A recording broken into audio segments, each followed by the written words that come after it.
انا واحد من الناس اللي بشرب لبن سكيمد او لبن خالي الدسم في اي حاجه، في شاي بلبن. يعني اللبن السكيمد او اللي هو خالي الدسم ده ملوش اي فايده عن اللبن العادي اللي هو كامل الدسم او النص دسم. بالعكس، ولا ليه اي فايده في التخسيس، ولا هو انت بتقلل سعرات بس الحقيقه في مقابل هذا انك بتضطر عشان تدي نفس الطعم او نفس ال يعني اقول ايه كيف يعني الكيفيه اللي هو احنا متعودين عليها من اللبن، بناخد ضعف الكميه في اللبن سكيمد.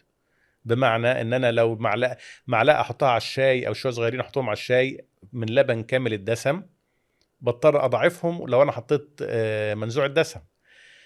فبالتالي مفيش اي فايده للبن منزوع الدسم عن اللبن كامل الدسم او نص دسم. يعني اللبن السكيمد او خالي الدسم ده لبن يعني من اكذوبه، يعني احنا حاجه تسويقيه مجرد الشركات بتقنعنا بيها ان احنا كده لما نشربه مش هنتخن او مش هيبقى فيه سعرات عاليه او الكلام ده كله. طبعا طبعا طبعا.